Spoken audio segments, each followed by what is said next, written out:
Neuvième partie. Ce qui nous reste à faire, c'est donc de nous réunir pour partager nos expériences dans l'élaboration d'un plan sur une base continentale. Les voyages ainsi que les communications télégraphiques et téléphoniques entre nos pays sont des plus compliqués.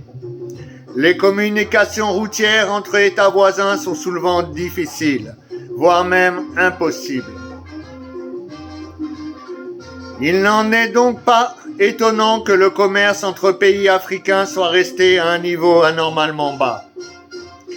C'est le legs du siècle où les Africains étaient délibérément isolés les uns des autres. Ce sont là des domaines vitaux où nous devons concentrer nos efforts.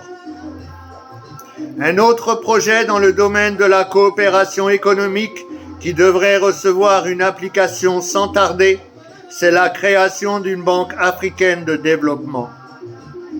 C'est là un projet auquel nos gouvernements respectifs ont donné tout appui et qui a déjà fait l'objet d'études approfondies. Nous devrions décider que la réunion de nos ministres des Finances, qui doit se tenir dans les prochaines semaines à Khartoum, devrait transformer ce projet en fait.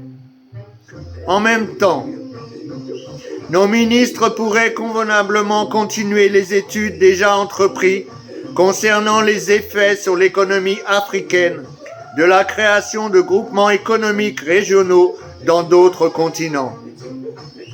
Ils devraient entreprendre aussi d'autres études dans le but d'explorer les possibilités de faciliter le développement des relations économiques entre nos pays. Les pays d'Afrique, et ceci est vrai d'ailleurs pour tous les autres pays, peuvent avoir parfois des différends entre eux. Ces différends doivent être limités à notre continent et isolés de toute contamination d'interventions non africaines. Pour cela, des arrangements permanents doivent être trouvés pour en faciliter leur solution pacifique. Car aussi peu nombreux ces différends soient-ils, ils ne doivent pas être laissés se détériorer.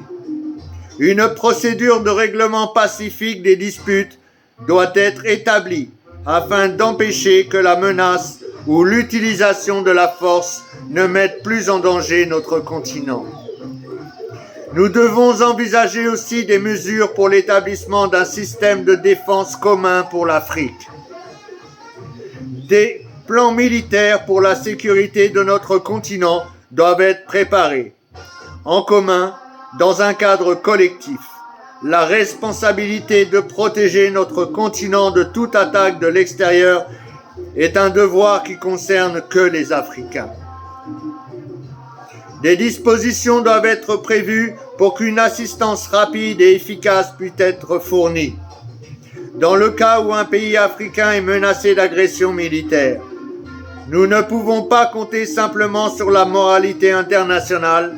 Le contrôle par l'Afrique de ses propres affaires est fonction de l'existence de dispositions militaires adéquates pour garantir sa protection contre de telles menaces.